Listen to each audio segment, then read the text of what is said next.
Como o setor de serviços financeiros está passando por uma verdadeira transformação impulsionada por Agentic AI, como os agentes e a IA generativa vão mudar completamente nossa forma de interagir com as instituições financeiras e o que isso significa em termos de oportunidades? Confira isso e muito mais, agora, no Data Circle Podcast.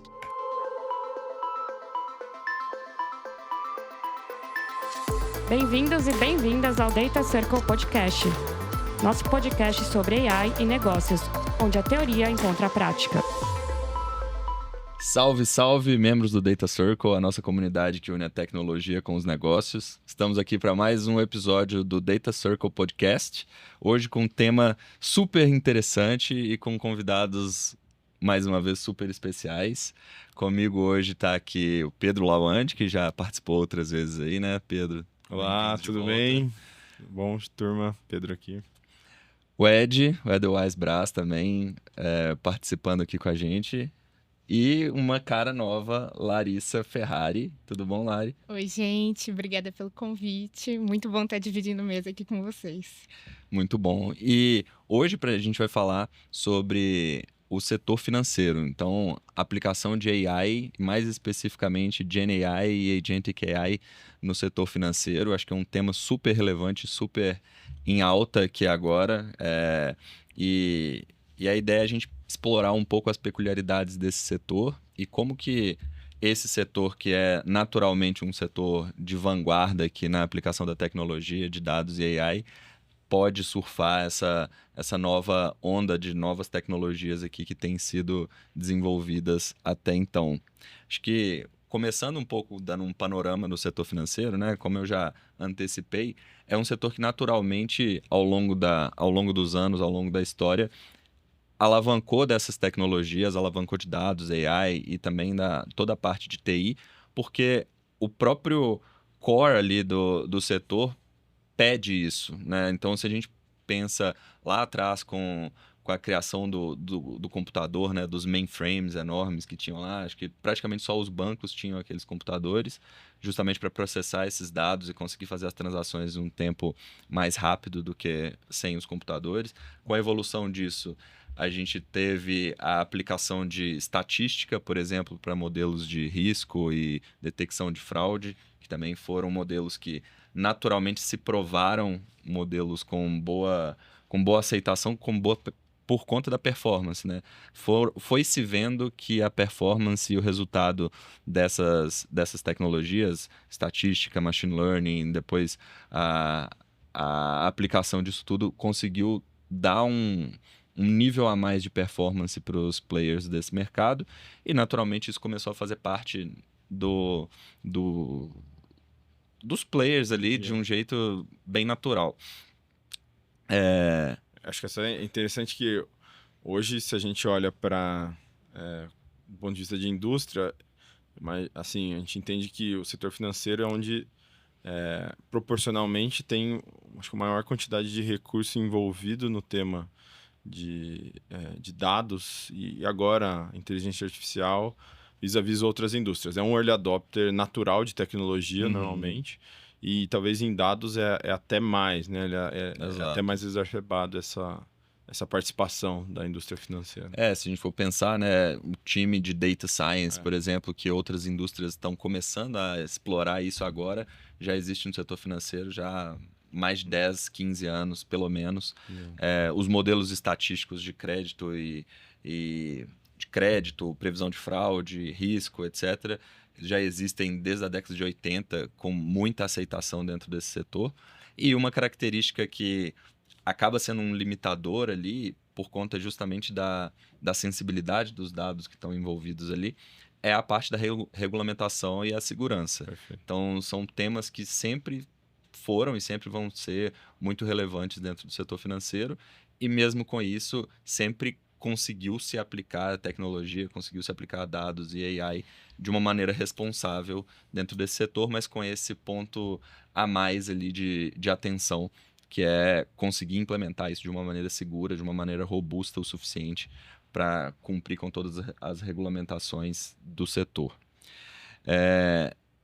E aqui a gente fala sobre a evolução, né, da tecnologia comentei ali sobre lá atrás dos mainframes até agora que tem essa... Passando pela adoção de data science, os modelos de machine learning que estão sendo ditos agora tradicionais, chegando agora em algumas outras oportunidades que são relativamente novas, né? E algumas muito novas, que podem ser descritas ali pelo GenAI em pouco tempo, e agora passando para Agentic AI também, que são temas de muita relevância no setor todo, né, de tecnologia. No tema tecnologia, são pontos que estão sendo bastante explorados ali e prometem uma verdadeira revolução aqui nas aplicações e nas possibilidades de criação de produtos em todas as indústrias, e o setor financeiro também podendo ser um setor de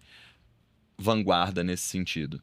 E aí eu queria puxar um pouco, só para a gente contextualizar aqui quem está ouvindo o podcast, a definição de GenAI e Agentic AI, porque a gente ouve muito falar sobre GenAI e Agentic AI, mas o que é de fato GenAI e Agentic AI e por que esses temas estão tão em voga e por que essa revolução promete ser tão grande assim em termos de tecnologia e aplicação? Bom, eu acho que para dar um panorama bem rápido do que é essa tecnologia e como é que ela tem evoluído recentemente, acho que a gente pode partir da motivação de que a gente começou a construir GenAI, né, principalmente para lidar com a complexidade de dados não estruturados, principalmente em linguagem natural. O contexto original surgiu dentro da necessidade de fazer a tradução de uma língua para outra. E a complexidade que surge para você fazer isso, né? Existem estruturas diferentes na língua, existe muita ambiguidade, você precisa entender muito bem o contexto para você conseguir fazer uma boa tradução. E dentro dessa área de pesquisa surgiu um tipo de modelo que conseguia fazer isso muito bem e principalmente ele escalava muito bem também. Você conseguia paralelizar de forma massiva e com isso você conseguiria fazer o uso de muitos dados para treinar esse modelo, e os resultados foram cada vez mais surpreendentes, né? A gente tem uma lei de escala que a gente chama dentro dessa área, que é quanto mais dados, mais poder computacional você coloca, mais resultado você consegue ter, né? Então essa tendência que a gente tem visto nos últimos anos cada vez que você treina um modelo maior, você surge uma nova habilidade interessante do modelo, né? Inicialmente previstos para fazer coisas como tradução ou ter uma aplicação de escopo muito específico, eles começam a ser aplicados em coisas muito mais gerais, né? Então, interpretação, resumo, você pode usar os modelos para produzir conteúdo bem estruturado, né? A naturalidade que os modelos de hoje produzem em linguagem natural é surpreendente, né? Mais recentemente, eu queria enfatizar aqui nos últimos 2 anos, 1 ano e meio, a gente começou a capacitar esses modelos para usar a saída deles de forma estruturada e com isso conseguir fazer com que eles interajam com APIs, por exemplo. Uhum. Então, você ter a capacidade desse modelo de chamar uma aplicação externa aumentem muito a aplicação desse tipo de tecnologia, né? A outra coisa também que a gente viu nos últimos anos são os modelos de raciocínio. A gente percebeu que se a gente der mais tempo para o modelo durante a inferência, ele consegue produzir um raciocínio estruturado muito parecido com como uma pessoa faria, né? Uhum. Então, se você combina esses 2 fatores, você consegue criar agora aplicações que podem fazer tanto o planejamento, um planejamento mais complexo, de uma solução que tenha diversos passos, quanto a interação com o mundo real através das ferramentas, né? Então, a gente chama isso de tool calling, né? Que seria chamar ferramentas, né? Você consegue integrar como se fosse, por exemplo, no sistema RPA tradicional, que você precisa integrar com outras APIs, você consegue agora colocar no meio desse sistema um modelo de linguagem, né? Isso possibilita o que a gente chama de agentic applications, né? Que seriam aplicações com agência. E é isso que a gente tem visto agora, né? A realização dessas tecnologias possibilita que a gente crie aplicações com capacidade de agência e numa visão assim de futuro, numa visão de tendência, aplicações completamente autônomas. E é legal quando você coloca essas duas características de agentes, né? Tanto do raciocínio mais estruturado, passo a passo, com a interação com o mundo externo, vamos dizer, com ferramentas, muitas vezes o processo para chegar num resultado passa pelo uso de ferramentas. Então, se você coloca essas duas habilidades combinadas, você consegue deixar bem redondo o processo de atuação como um agente mesmo mais complexo, não só um agente que resolve tarefas específicas e bem direcionadas, mas tarefas mais complexas e que tem uma flexibilidade maior de uso de ferramenta A, B ou C para conseguir chegar num resultado. Isso é uma forma bem interessante também de você lidar com dos principais desafios lidando com modelos de linguagem, que é o problema da alucinação, quando ele não tem acesso a informações que ele precisa para poder responder uma pergunta específica. Você pode, através do uso de ferramentas, empoderar o agente para que ele pegue essa informação específica de uma forma externa. Então, pode ser com uma chamada de uma API, pode ser com uma chamada de um banco de dados, pode ser, o uso de uma ferramenta específica que tenha a resposta para ele, né? Inicialmente, o modelo era muito ruim, por exemplo, em cálculos matemáticos mais complexos. Agora, ele pode chamar uma aplicação que faça o cálculo para ele e não necessariamente depender somente do aprendizado fundacional do modelo. Legal, muito legal. Eu só ia complementar que uma linguagem muito mais simples, mas acho que dependendo dos nossos ouvintes, acho que é legal num contexto, a forma como eu entendi e a forma como talvez eu expliquei para minha família, né? O que estava acontecendo nesse mercado. E aí a gente vê que, na prática, a gente está trazendo a visão de robôs inteligentes para a vida digital, né? A gente ainda está evoluindo na vida física aqui, né? Com os robôs, etc., né? Porque aí tem todo o hardware envolvido.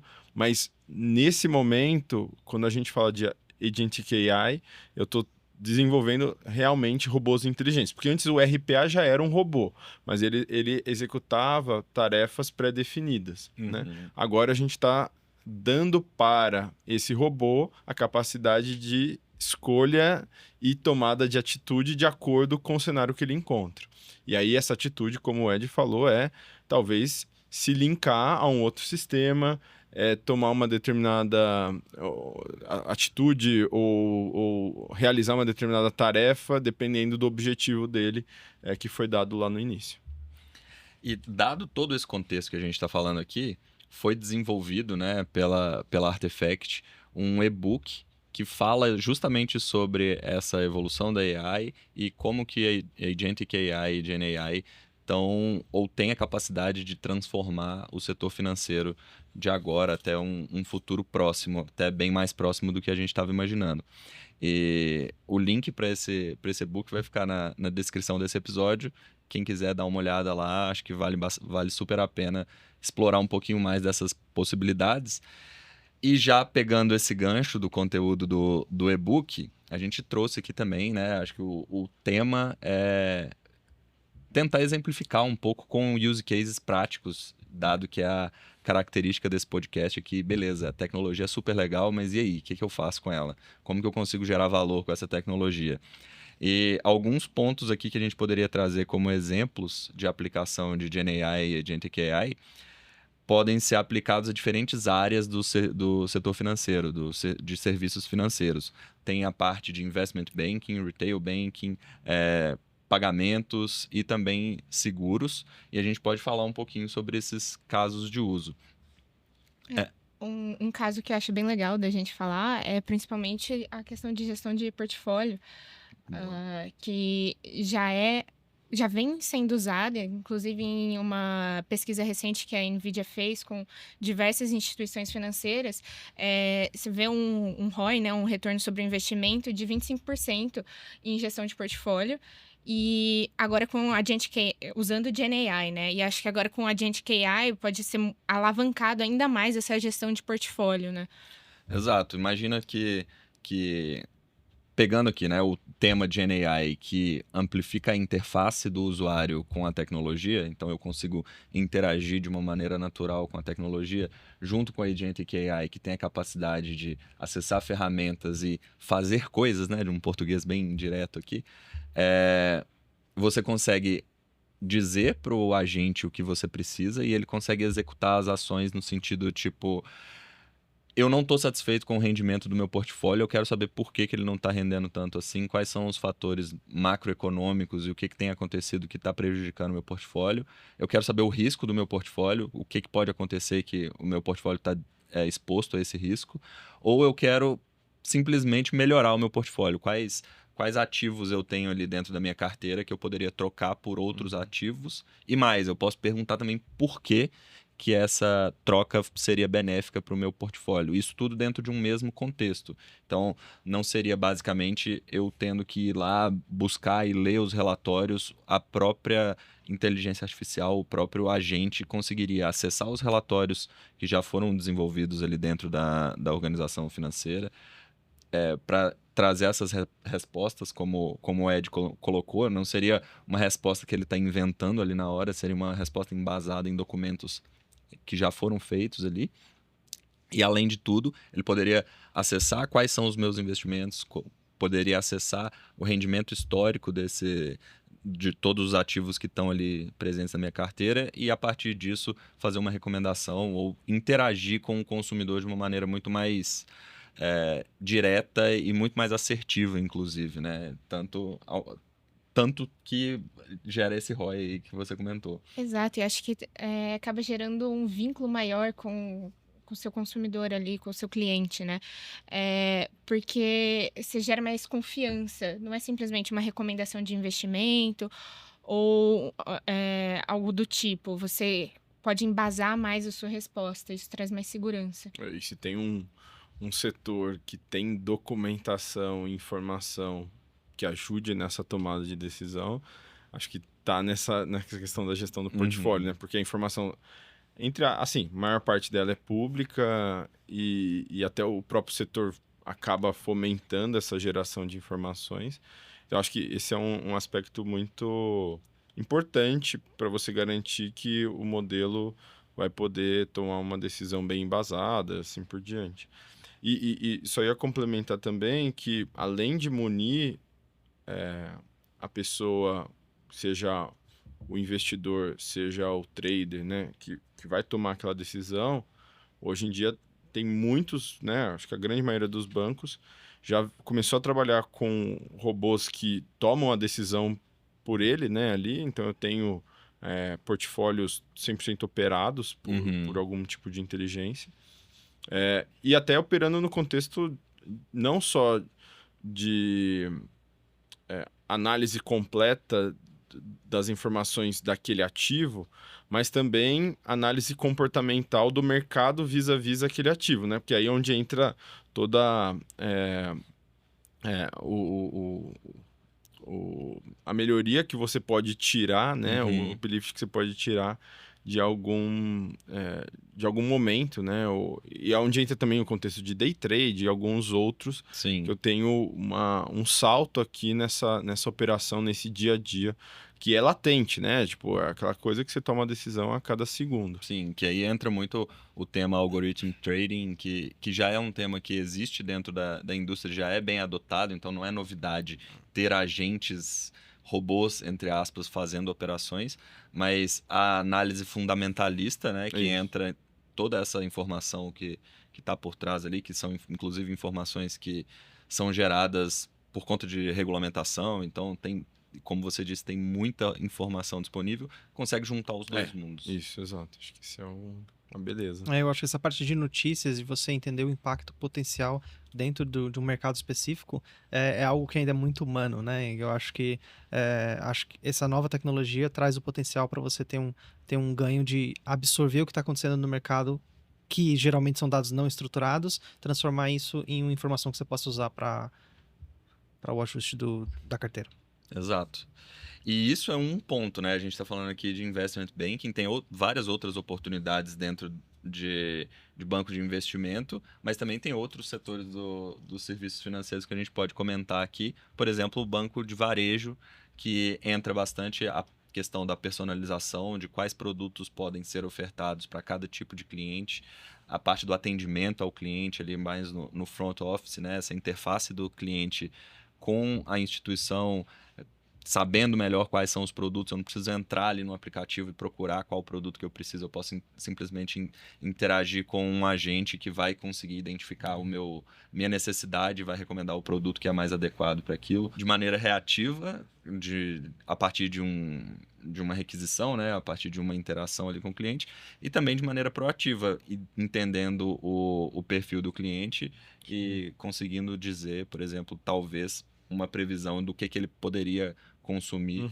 e ofertar isso de antemão sem que ele tenha que procurar isso dentro do contexto. E do ponto de vista de aplicação, esse caso, né, ou esses grupos de use case ligados à relação ou atendimento ao cliente, acho que se aplica tanto para o mundo digital, então tem vários bancos digitais que basicamente não tem relação direta com o cliente, então ele tendo, a partir, né, desse tipo de tecnologia, a capacidade de se relacionar com um robô, né, mas um robô que realmente consegue trazer para ele de forma natural e de forma muito precisa as informações necessárias para ele tomar uma decisão, ele cliente. Mas também no mundo do banco tradicional também muda, porque eu posso munir o meu gerente de agência, né, o meu gerente de conta, essas pessoas que estão no dia a dia da relação com esse cliente, de um suporte, né, um copilot, né, acho que todo mundo aqui talvez já ouviu falar do copilot, o copilot da agência bancária, por exemplo, né?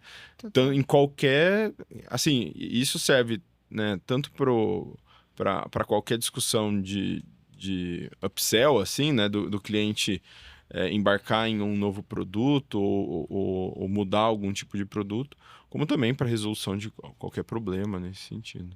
Exato. E acho que uma coisa interessante também é que a gente tem esses dois mundos, né, dos bancos digitais e os bancos tradicionais. E acho que uma busca que os bancos tradicionais têm feito, né, um movimento, é como eles podem ter maior eficiência na operação. Isso envolve muito essa parte de agências, enfim. Então, talvez ter esse lado do atendimento ao consumidor um pouco mais bem desenvolvido ali na questão do digital pode gerar uma eficiência operacional também. Então, é uma coisa super interessante. E hoje em dia, existem muitas opções que o cliente pode escolher para ter como banco, para ser o seu suporte ali do lado financeiro. E acredito que é necessário ter muita conquista. E a conquista que você vai fazer ali vem diretamente da sua relação que você vai ter. Exato. E, por exemplo, algum agente de suporte ali, por exemplo, para o gerente de conta da pessoa, pode aumentar a transparência, pode aumentar a confiança, pode aumentar, inclusive, o vínculo com a instituição num mercado que é extremamente competitivo, como você trouxe. Exatamente. Eu estou me lembrando de um exemplo que aconteceu com um colega recente. Ele estava fazendo ele é cliente de um dos maiores bancos digitais que tem. Ele estava fazendo uma transação grande, venda de uma casa, algo nesse sentido. E em algum momento o banco digital bloqueou a transação, né, por uma questão de segurança. E era véspera de feriado, já tinham combinado, né, com a pessoa que ia receber. Resumo, ele, por ser um banco digital, ele não conseguiu ativar nenhuma pessoa física, né, uma pessoa real, para dar tratativa para o problema dele. Ele ficou extremamente insatisfeito. Aquela coisa, tirou o Pix do banco, né? Fez todo aquele clássico de um pequeno poder que eu tenho ali com o banco, né? Mas eu só estou trazendo esse exemplo que talvez, nesse caso, se eu tivesse um agente bem montado do outro lado, ele poderia ter chamado ajuda, né? E a ajuda, nesse caso, assumindo a relação, assumindo que era um cliente, quanto esse cliente vale para o banco, o tipo de transação, a magnitude do problema que aquilo estava gerando, poderia chamar uma determinada ajuda, né? um nível 2, um nível 3 de ajuda, que aí sim poderia dar uma tratativa mais pessoal para algum bloqueio desse tipo. Então, é um exemplo, né, no qual eu estou assumindo que o banco ainda não estava se alavancando dessa tecnologia que a gente está conversando aqui, mas que ela poderia ser poderosa, né, num contexto como esse. Sim, com certeza. E quem já passou por esse tipo de situação sabe o tanto que é frustrante você precisar fazer uma transação e não conseguir e não ter mais Com quem por fala. quem. Eu já passei por alguma coisa parecida, não tava vendendo uma casa, mas Não, é uma coisa. mas mesmo coisas pequenas já são bem frustrantes. E eu acho que, de novo, eu acho que todo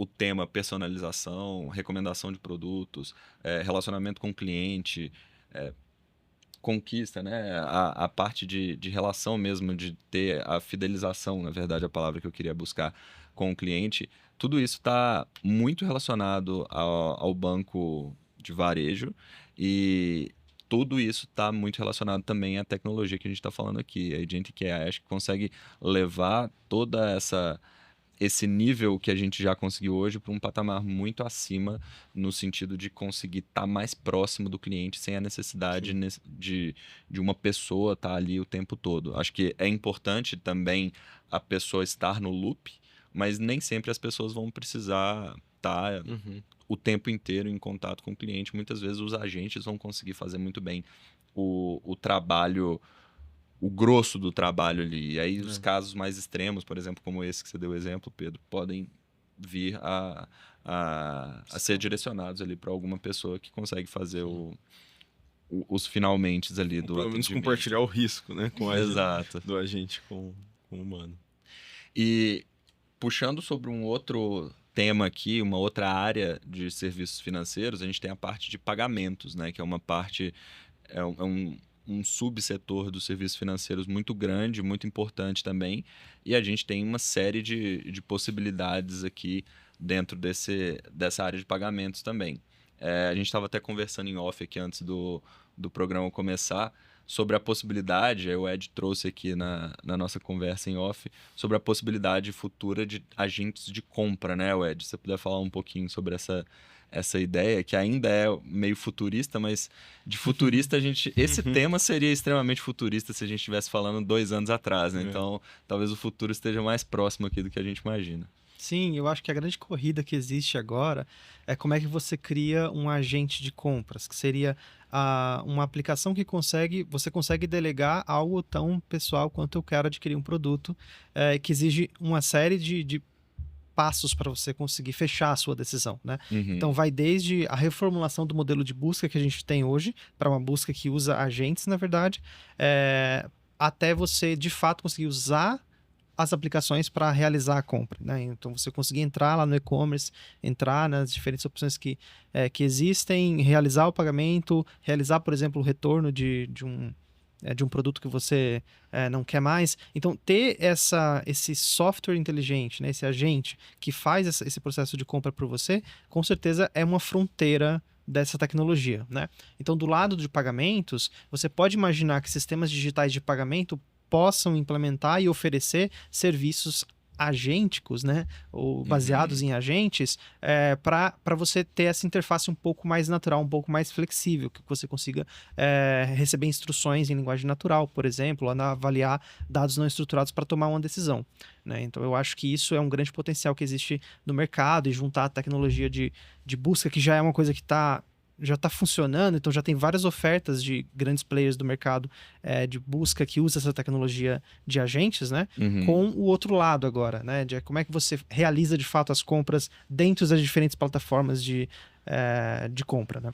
Eu acho que eu acho que a primeira coisa que vem na minha cabeça quando a gente faz essa discussão é na segurança, né? Porque imagina você delegar login e tudo o que vem junto com o que a gente hoje conhece por segurança, para que um agente passe por essas etapas por você, né?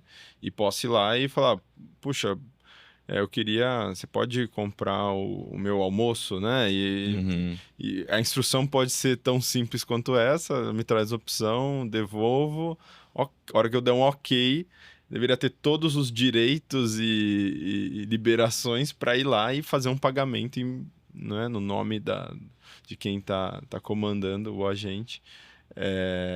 E do outro lado, a instituição também vai ter não sei se é um risco, né, mas vai estar interagindo, né, a pessoa que está recebendo está interagindo também com essa situação, né? Então, acho que é bem interessante e, ao mesmo tempo, muito real, né? Eu vejo isso acontecendo agora, né? E acaba sendo uma ponte também entre os fornecedores, né, do produto e o meio de pagamento. Se você consegue ter essa facilitação e resolver tudo de uma maneira natural, tão simples quanto eu preciso fazer uma macarronada aqui em casa. Você pode comprar os ingredientes para mim, por favor? E aí o agente já consegue, por exemplo, listar todos os ingredientes, ver qual é a oferta, fazer a compra e mandar entregar na sua casa sem você ter que fazer todo esse trabalho. Eu já usaria hoje, se fosse possível. Mas é diferente, só com o Ed, acho que vale a minha pergunta para ele. É diferente, né, a tecnologia que a gente está conversando aqui do que, por exemplo, a Alexa tinha já uns 4, 5 anos atrás, que você falava, Alexa, acabou, sei lá, o papel higiênico. E aí a Alexa ia através da Amazon entender, acho que o seu padrão de compra e propor uma recompra e de alguma forma tinha algum tipo de autorização para fazer isso, né? É bem semelhante em termos de princípios, né? Mas de capacidade eu acho que é outro patamar. Né? Inclusive a Alexa vai lançar uma nova versão agora com agentes, né? Legal. Então, já para quem tem aquela Alexa que você tem a parte visual, ela já vai estar disponível para comprar agora, eu acho. A ideia é muito semelhante, né? Tem essa parte de delegação de responsabilidade, que a Amazon já faz um pouco disso, né? Com as compras automatizadas que você consegue fazer, mas eu acho que isso é um grande trabalho que tem que ser feito no setor para evitar que isso seja explorado de uma forma fraudulenta, né? Mas eu acho que tem essa parte de flexibilidade. Eu acho que um dos grandes frustrações com a Alexa é quando você precisa sair um pouquinho do que ela foi estruturada para fazer e aí ela fala, eu não entendo muito bem essa requisição, né? Então, você criar um Alexa que é flexível, que consegue conversar de uma forma muito mais natural e não totalmente rígida, baseada em fluxos, né? E que quebra facilmente. E até flexível no sentido de atuar em outros ecossistemas que não é o ecossistema Amazon. Exato. Perfeitamente. Eu acho que essa é a grande revolução. Eu estava assistindo o lançamento da OpenAI ontem sobre o novo framework de criação de agentes que eles estão lançando, que é super simples de usar, e o exemplo que eles deram foi comprar em um site externo na localização que você estava. Então, eu estou em Tóquio, eu quero comprar uma coisa dessa marca, me ajuda a descobrir onde eu posso comprar. E aí ele vai, faz a busca, fala, olha, existem essas lojas que ofertam o produto que você quer, ele pode escolher, inclusive, esse daqui é o que faz mais sentido pelo preço que você quer pagar e tal, é a proximidade que você tá, e ele pode realizar a compra no final. Que legal. E aí eles deram um exemplo também, me arrependi, foi sem querer, eu comprei um monte, né? Agora eu preciso cancelar. Aí a gente vai lá e faz o pedido de cancelamento também. Então acho que isso é uma realidade que pode parecer super futurista, mas não é. Eu acho que é para esse ano. Tá bem próximo ainda. Tá bem próximo já, né, no caso. E é legal que isso... Eu comentei um pouco no início, mas isso tá dentro não só do meio de pagamento, mas dentro da vida das pessoas como um todo, né? Então, reforça como que, primeiro, o setor financeiro está integrado nesse ecossistema de revolução da tecnologia, pagamento como um exemplo, mas todo o resto, e como que os agentes estão integrando todos os setores da economia também, como o meio de consumo, a forma de consumo está atrelada ali também, ou pode estar num futuro próximo atrelada a essa tecnologia, ao uso e aos casos de uso que estão associados a ela. Eu acho que uma dos grandes potenciais dessa tecnologia é porque ela é muito mais uma infraestrutura, na verdade. E as aplicações são infinitas, o que você pode pensar, né? Então, acho que esse é o potencial transformador de GenAI e Agentic AI. É algo que vai se criar uma plataforma onde você pode construir muitas coisas, né? Como foi, por exemplo, a web na virada do... É um habilitador de oportunidades gigantesco, né? E aí, saindo um pouco do setor mais de consumo aqui, associado a pagamentos, acho que a gente pode citar também alguns casos de uso relacionados a seguros, que também é uma área bem importante aqui de serviços financeiros e também tem uma série de aplicações, algumas um pouco parecidas com o que a gente comentou ali em em retail banking, né, bancos de varejo, outras um pouco mais específicas de seguros, mas, por exemplo, o processo de subscrição, o processo de contratação de um seguro, ele pode ser muito mais fluido, muito mais automatizado, muito mais rápido, com a utilização de um agente que consegue pegar ali as nuances do que a pessoa tem de característica, de perfil e etc., faz a subscrição com base também em alguns modelos estatísticos que já são adotados no setor de seguros há muito tempo, consegue então beber dessa fonte que já existe e fazer todo o processo que antigamente era em muitos casos precisaria de algum input humano ali e hoje pode ser mais automatizado, pode ser mais fluido. Também relacionado à questão da personalização da oferta, se eu tenho um perfil, existe uma probabilidade de eu querer um outro produto que eu já tenho. Vamos supor, eu tenho contratado um seguro dentro de uma seguradora e com base no meu perfil eu provavelmente poderia comprar outro seguro. Um exemplo que a gente estava conversando em off aqui também, por exemplo, eu tenho um seguro de vida para mim e eu casei. Então, no meu cadastro teve essa mudança, por exemplo, de... E esse é um exemplo bem simples, tá? Acho que até com a tecnologia atual já poderia ser resolvido, mas eu casei, então provavelmente eu poderia querer fazer um seguro de vida no nome da minha esposa também, dado essa mudança cadastral, esse input que foi feito ali. Acho que... E acho que até sugerir novos produtos também. Eu tenho seguro de vida, mas eu também tenho dentro do meu portfólio diversos outros tipos de seguro, eu posso oferecer... E até começar a entender se por meio do output que eu tenho ali, dessa interação com o cliente, com os agentes, começar a entender também se não vale a pena eu desenhar novos produtos, enfim, porque eu vou começar a ter um conhecimento do cliente super robusto. No limite, até você tendo um agente que é customizador de produto, né? Total. Que aí ele pode ir fazendo algo tailor-made, dependendo da característica do cliente e também das regras de negócio, mas que pode ser 100% personalizado todas as vezes. Porque hoje a gente fala muito sobre produtos customizados, mas na prática, né... É dentro de faixas, Exatamente. né? A gente é um Lego, né, que você pode montar, mas as peças estão... modular. As peças mais uma oferta personalizada do que propriamente um produto personalizado. Exato. Né? E eu acho que aqui a gente já teria capacidade, sim, de criar algo personalizado. Inclusive porque é até engraçado, quando você compra um seguro, tem uma dispersão tão grande de valores e de benefícios entre as seguradoras que claramente uma está interpretando uma coisa do ponto de vista de risco e a outra está interpretando outra completamente diferente. Então, tem uma disparidade ali e o cliente vai arbitrar, normalmente, né, para que tenha um custo-benefício melhor. Então, nesse sentido, talvez dá para o agente a capacidade de interpretar melhor do que os modelos pré-dados, né, pré-estabelecidos. E em cima disso, aí sim, colocar o fator risco e definir o tamanho dessa policy, cara, faz muito sentido. Né? Exato. E ajuda a manter o cliente ali dentro do seu ecossistema também. Então, se eu tenho um seguro de vida, eu tenho um seguro para automóvel, e aí eu preciso fazer um seguro viagem. Eu já tenho um conhecimento muito profundo daquele cliente ali, dado o seguro de vida dele, eu já entendo um pouco sobre o perfil dele, eu consigo fazer deduções do que ele vai talvez fazer, o estilo de vida dele, eu consigo fazer um seguro viagem super personalizado ali para ele.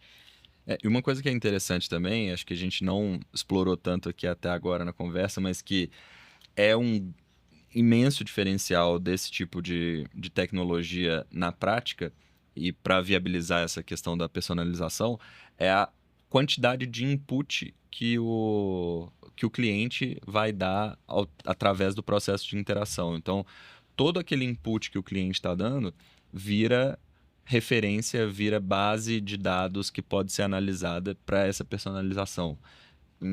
Se não tivesse essa interface, se não tivesse essa comunicação, essa identificação das necessidades, identificação do que aquele cliente tem como perfil de uma maneira mais detalhada, você não teria esse dado, então seria muito mais difícil você conseguir fazer a personalização. Então não é só de dentro para fora, no sentido de o que eu tenho que encaixa no perfil do cliente, mas é de fora para dentro no sentido de qual é o perfil desse cliente, de uma maneira muito mais detalhada do que simplesmente um cadastro naquele exemplo que eu comentei ali, que a pessoa casou. Tipo, tem uma infinidade de nuances ali dentro do perfil daquele consumidor que pode ser explorada, e aí de maneiras que a gente ainda muitas vezes nem sabe, né? Poderia ser, por exemplo, através de um seguro 100% customizado com base no perfil daquele cliente, que é um produto feito para aquele cliente, ou pode ser de algumas outras formas que ainda vão surgir aí num futuro próximo. Sim, eu acho que até para fazer buscar o que você trouxe, que talvez a gente conseguisse implementar uma solução parecida, né? Quando é muito simples assim.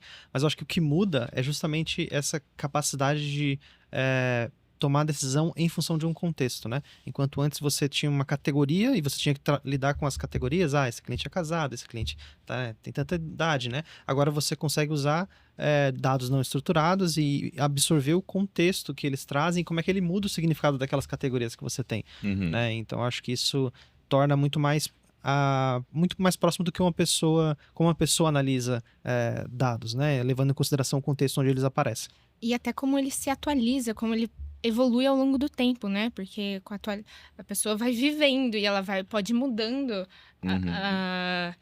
os interesses e as perspectivas, então... E o risco. E o risco, exatamente. Exato. Então, acho que com essa retroalimentação, vai ficando uma coisa muito mais ajustada mesmo. Exato. Até a gente estava falando um pouco antes, né, da gente começar, dessa potencial aplicação que vem acontecer até na hora do sinistro, né, na hora de apurar o sinistro, que, dependendo do caso, né, pode ainda assim recorrer a uma necessidade de perícia, né, e algo muito mais do mundo físico, né, de ir até o local, de fazer uma verificação do veículo, se teve um sinistro, uma coisa assim. Mas dependendo do sinistro, dependendo do caso, pode ser também algo muito, muito mais fácil de fazer no digital, de forma automatizada. Seguro de vida, por exemplo, né? Acho que você pode, às vezes, no caso do seguro de vida, não necessariamente colocar para a família a necessidade, né, de documentações, etc. Vai ter muito documento no final disponível né, no mercado que você consegue já comprovar, né, enfim, a perda, alguma coisa nesse sentido. Então, acho que é até interessante não só na hora da contratação, mas também na hora do uso, né, do seguro. Você ter um perito digital, por exemplo, para casos mais... inicialmente para casos mais simples, né? Mas talvez com a evolução até para casos mais complexos, que consiga analisar, por exemplo, a cena de um acidente e determinar se aquilo foi uma fraude ou não foi. Isso, né? Ou então, pelo menos, fazer uma triagem inicial, né? Tipo, para pegar os casos mais claros que estão definidos e já conseguir colocar eles no processo e dar agilidade. E para os casos mais complexos, falou, opa, isso aqui está meio complexo, chama alguém aqui para dar uma olhada mais de perto. Acho que tem muitas oportunidades aqui, né? E até sobre isso, a gente tinha notado aqui também sobre a possibilidade e aí tem a ver também com o que o Ed comentou, sobre análise e processamento de dados não estruturados, né? E aí, entre dados não estruturados, tem todo o processo de texto da comunicação ali com o agente, mas também pode ter um vídeo, pode ter foto, pode ter inúmeras outras formas de interação ali com o ambiente, que através dessa tecnologia não só pode ser processado, mas pode ser analisado no meio do processo da tomada de decisão de uma maneira flexível, como a gente está falando aqui. Não necessariamente um fluxo específico, como acontecia no RPA, por exemplo, mas num fluxo de atendimento de um cliente, que é uma coisa muito mais complexa, muito mais variável do que propriamente um processo definido já pré-determinado antes. Exatamente. Acho que nessa parte de processamento de dados não estruturados, acho que as instituições financeiras recebem muito desse tipo de informação. Então, é um caso super interessante. E até retomando a pesquisa da NVIDIA que eu comentei, se eu não me engano, era um retorno, ele já usando somente GenAI, era um retorno em torno de 11% em cima desse investimento. Então, é de fato é relevante. Uhum. E se eu não me engano, a Artefact até tem uma prova de conceito que foi feita super legal em cima de dados não estruturados também, né? Sim.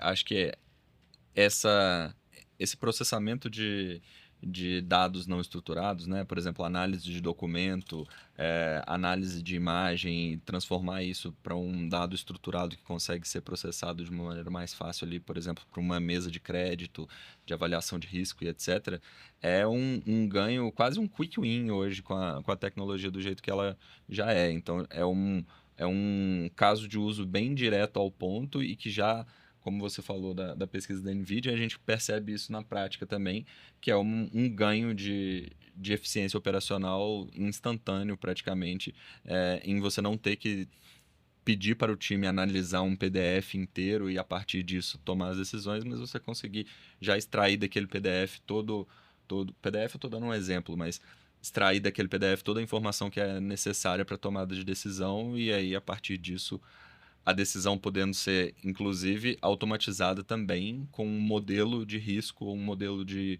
recomendação de crédito que bebe dessa fonte não estruturada indiretamente, né? Você consegue extrair o dado necessário para uma outra inteligência artificial, um outro caso de uso, um outro produto, calcular esse risco e já recomendar um nível de crédito ou de uma ação a partir daquele cálculo feito.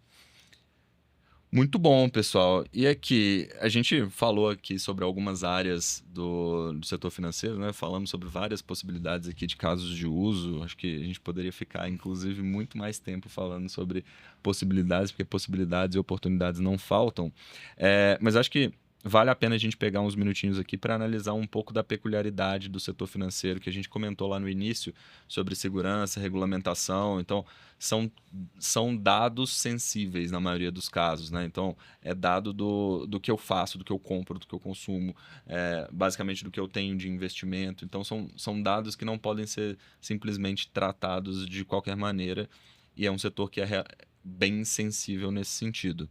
E um tema que aparece bastante no ponto de vista de implementar esse tipo de caso de uso, ou conseguir fazer uso dessa tecnologia, é que boa parte do que a gente vê como provedor dessa tecnologia está baseado em nuvem.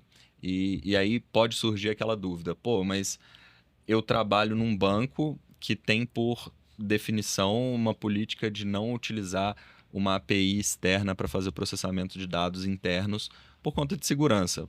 Pode ter N maneiras ali de minimizar esse risco, mas uma API com o mundo externo sempre é pelo menos uma janela ali com o mundo externo, né? Não necessariamente uma porta, mas pode ser uma janela.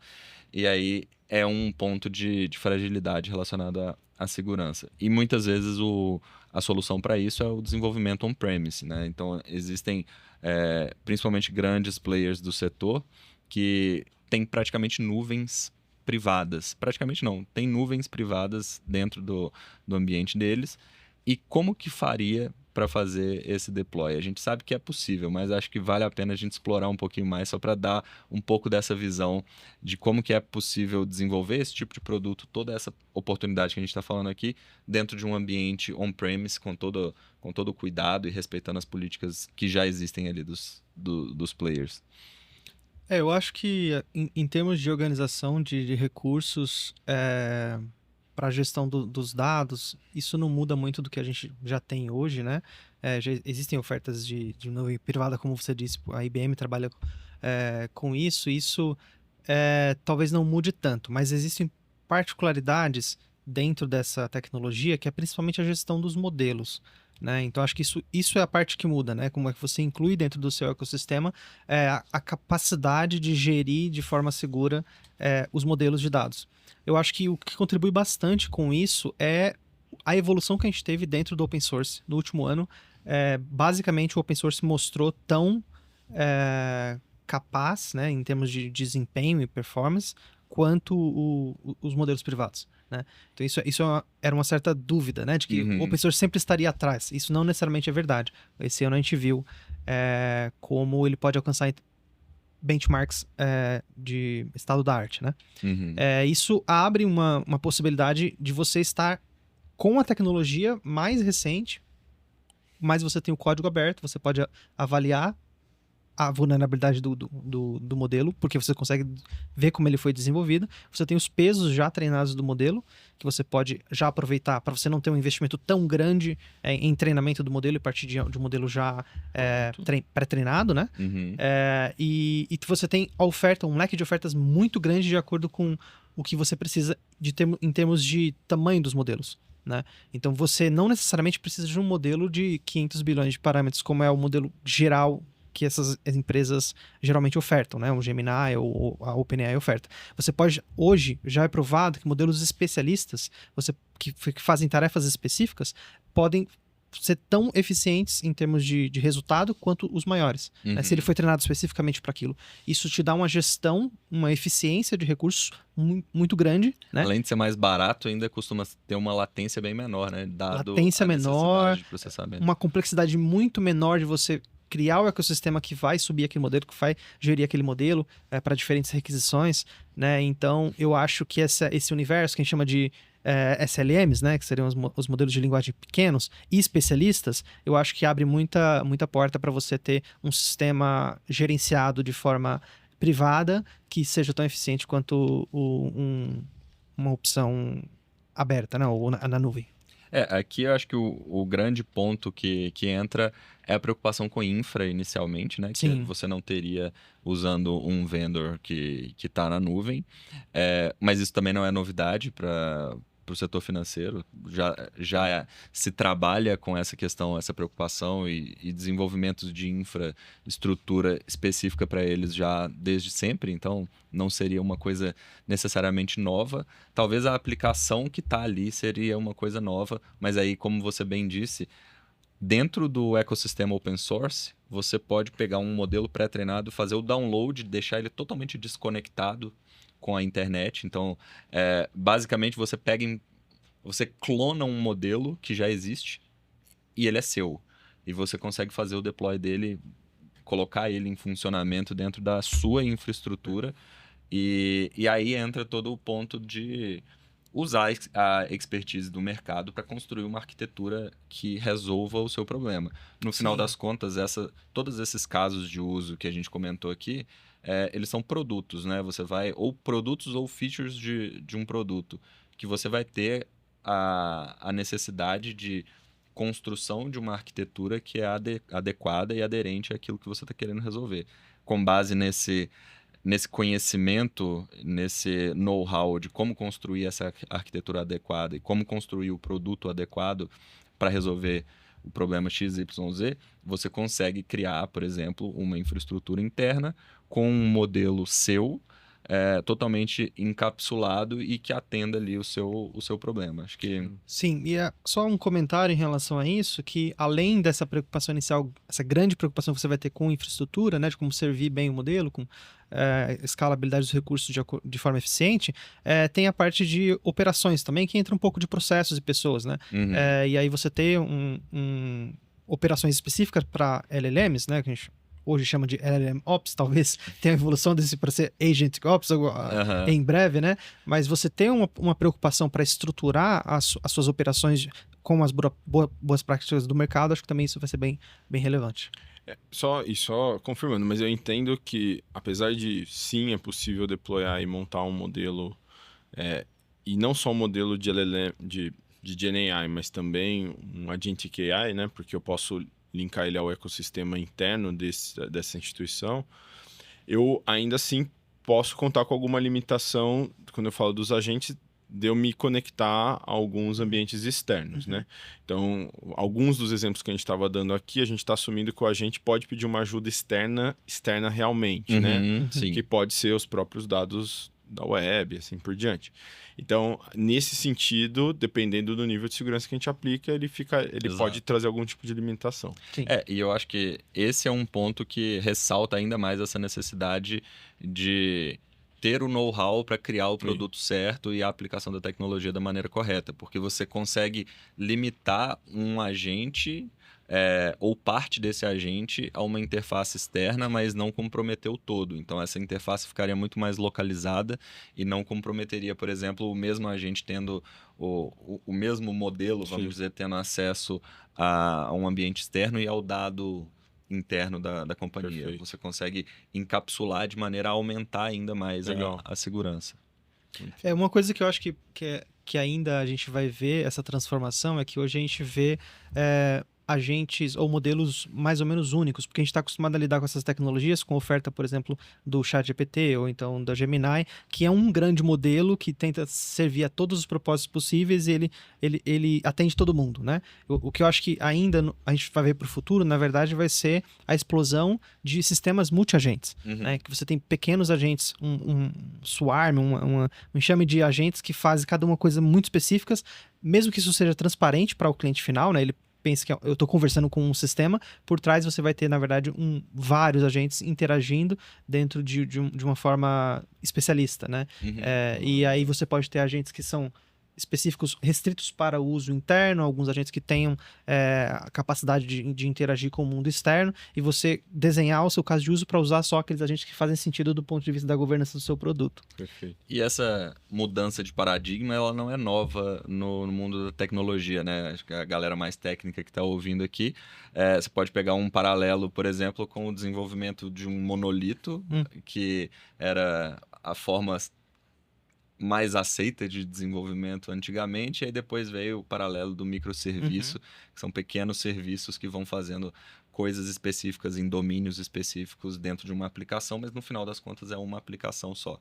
Ela pode ser completa no sentido de uma aplicação que faz tudo, ou pequenas aplicações todas interconectadas, que é basicamente o que a gente tem visto aqui na evolução do tema de AI, Agentic AI também, no ponto de vista de desenvolvimento de aplicações. Né? Bom. Muito bom, pessoal. Acho que foi muito rica a nossa conversa aqui. Acho que, como eu disse, a gente poderia ficar muito tempo mais falando sobre esse tema. Acho que é um tema que eu particularmente sou bastante interessado.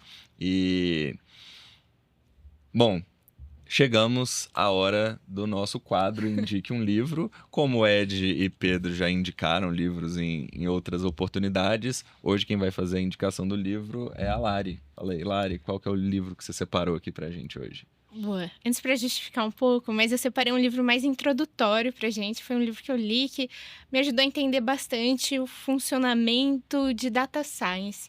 E ele traz uma linguagem bem aplicada ao negócio. Inclusive, o nome do livro é Data Science para Negócio.